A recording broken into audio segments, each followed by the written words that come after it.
You want to support Roland Martin Unfiltered? Be sure to join our Bring the Funk fan club. Every dollar that you give to us supports our daily digital show. There's only one daily digital show out here that keeps it black and keep it real as Roland Martin Unfiltered. Support the Roland Martin Unfiltered daily digital show by going to RolandMartinUnfiltered.com.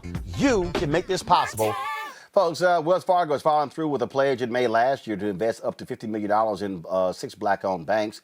The banks include Broadway Federal Bank, Carver Federal Savings Bank, Citizens Savings Bank and Trust, Commonwealth National Bank, M&F Bank, and Optus Bank. As part of the investment, the banks will also have access to Wells Fargo's team for financial and technological development in order to help each bank grow and benefit. Bill Daley, Vice Chairman of Public Affairs of Wells Fargo, stated these investments are designed to help the banks become stronger and more impactful to the minority communities they serve, which leads to economic revitalization and job opportunities. Now, here's what I would like to see Wells Fargo is. I would like for Wells Fargo to have an intensive assessment of their advertising agent to see how much money they're spending on black ad agencies, but also black media. See, let me explain, folks, why I'm saying this. See? So think about that there. Wells Fargo announces they're going to put $50 million in black banks. But the question is, how are you also helping grow black businesses? Listen to what I'm saying, y'all. Listen to what I'm saying. So what happens is, I'm not talking about if you're Wells Fargo and you're buying tables at black events. I'm saying, how are you also investing in what is your minority supplier development? What is your black supplier development? What black companies are you using? Are there black PR agencies, black advertising agencies, black accounting firms, black law firms, black bonding firms? You see what I'm talking about right here? See, this to me is how granular we have to get, Robert, when we start holding people accountable with these announcements. And so, okay, sure, Wells Fargo sent it out. We got the press release. And let me be real clear, same thing. Netflix, they sent me a bunch of press releases touting different shows they have. I'm like, okay, that's great. But Netflix, when are y'all going to start spending money? When are y'all going to start actually advertising? Stars. Oh, y'all got P-Valley. So y'all had Survivor's Remorse. Y'all got Power. Now you got Power 2, all the spinoffs. How much money y'all spending on black advertising? See, we have to be making a level of demands of companies that go far deeper. And again, I'm not just saying, ooh, what black media are you supporting because I have a black media company. I want to know, are you supporting the whole black ecosystem? And I want to see, and I don't want to see the minority number. I want to see the black-owned number, not the black-targeted number. Because see, BT, that's black-targeted. Complex, that's black-targeted. I can go down the line, all the folk, the Root, that's black-targeted. That ain't black-owned. I'm talking about what's black-owned. You're completely correct, and we have to rethink how we look at these things, because representation as an idea is a great thing. We need representation matters, but representation is passé at this point. Now it's about spending. So beyond not just what you were saying, how many black law firms are on retainer when you do major litigation? How many not black people who work for another law firm? How many black-owned law firms are doing major litigation for your company? How many black caterers do you have on site? How many black drivers and limo companies are you using? There are places across the board where those markets which have been historically closed to us. This is the idea of systemic racism, that because your father's grandfather's grandfather started this catering company in 1932, and Sony has been using the same catering company since 1932 or wherever it may be, that because we did not have access to enter that market, we're still being systematically deprived of the rights to that market and the ability to compete in America. Meritocracy on that level. So we have to start making demands up and down the boards to create equity, not simply equality. I love seeing all the faces and the representation. They'll shoehorn, a black neighbor in here and there just to make sure to have those diversity numbers up. But in reality, we need to find out not just who's in front of the camera, but who's behind the camera, who is behind the pen and paper at the agency. Where exactly are all the funds going, and what is your commitment to diversity? Do you have a chief diversity officer? Are you recruiting on HBCU campuses? So while we have the ear of power, we have to make sure that we're making demands and making demands strongly. Look, that's why we have the segment called "Where's Our Money?" Black economic justice. That's what this is about. And again, This is, to me, this is one piece. I appreciate Wells Fargo putting $50 million into black banks, but also I remember a whole bunch of black people who lost their homes in the home foreclosure crisis as a result of Wells Fargo as well, as a result of Countrywide, as a result of other banks. And so I don't look over that, because if you actually add up, remember, we lost 53% of all black wealth due to the home foreclosure crisis. That's more than $50 million. Monique. Is it my turn? Yes, it is. Yes.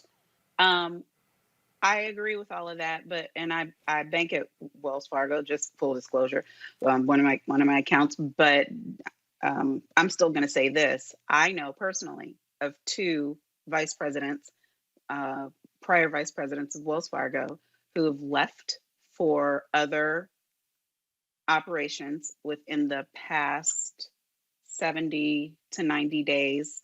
And they controlled diversity books, and they controlled a large business targeted at minority businesses. And I mean, you know, 250,000 and above initial investment type books for one of them, and one diversity interest lending. And they both left to be places where they had more autonomy in being able to do business with businesses and individuals that could most benefit.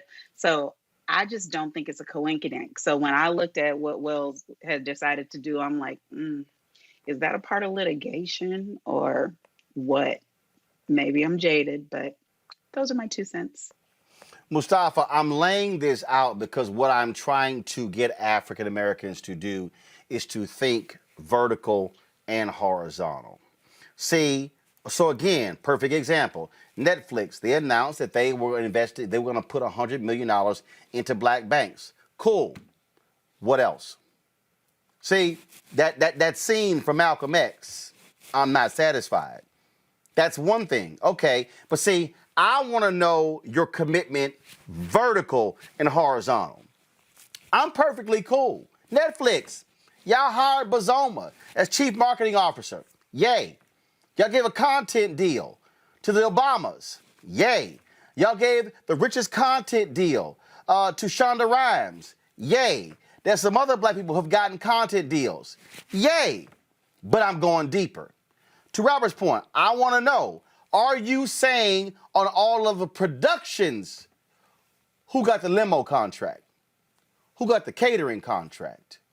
Who got all? See, this is how, when you start talking about driving diversity, that's when you get real deep. That's when you start saying, hey, Netflix, Wells Fargo, Bank of America, any other company, when y'all buy your T-shirts and your hats and your jackets, who you buying it from? When y'all buy the pop-up tents that you use, who you buying it from? See, that I'm talking about across the board. And what I'm not talking about is a few black folks who you promoted. I'm talking about how deep are you drilling down when we talk about diversity and spending with black companies? Yeah, the thing that I share with everybody who I work with is be very careful of window dressing, because window dressing looks good until you pull the curtain back. And then you find out if there's really investments in the infrastructure, in the priority setting, in the policies that you're developing inside of your institution to make sure that every element has justice built into it or has equity built into it. So when Robert was talking, I'm nodding yes, because you have to look at every one of these elements and ask, are you making a commitment in this space? Because it all comes back to actually being able to build wealth and build power based upon those sets of investments. So window dressing doesn't build power. It allows, a handful of people maybe to be in a better position. And we're not going to stop anybody from that. But what we're looking for is that real systemic change. We talk about systemic racism, and we understand how that has dismantled and deconstructed our communities. Now we're talking about systemic investments, about how we rebuild Black wealth and Black power so that we then can make sure that our narrative, our stories are moving forward, and then we can help a whole bunch of other folks. So that's where my mindset is, and I'm sure that's where a lot of other people are now focusing. And we got to get even more people to understand that you actually can have power if you can work and hold these folks accountable and say, just this one-time investment is not what we're talking about. We're talking about long-term investments that actually can be quantified and that we can actually see real change happening. Absolutely. And I just get a kick out of the people who love to whine and complain. But the question is, what are you doing? Are you doing the work? If you aren't, shut the hell up. All right, folks, back to our Roland Martin Unfiltered video in just one moment. It's time to be smart. When we control our institutions, we win. This is the most important news show on television of any racial background. Y'all put $2, $3, $4, $5, $10, $15, $20, $30 on this and keep this going. What you've done, Roland, since this crisis came out in full bloom. Anybody watching this, tell your friends, go back and look at the last 2 weeks, especially of Roland Martin Unfiltered. I mean, hell, go back and look at the last 2 days. You've had sitting United States senators today, Klobuchar and Harris. Whatever you can bring to Roland Martin Unfiltered to support it, please do, because this information may literally save your life. Watch Roland Martin Unfiltered daily at 6 p.m. Eastern on YouTube, Facebook, or Periscope, or go to RolandMartinUnfiltered.com. Support the Roland Martin Unfiltered Daily Digital Show by going to RolandMartinUnfiltered.com. Our goal is to get 20,000 of our fans contributing $50 each for the whole year. You can make this possible. RolandMartinUnfiltered.com.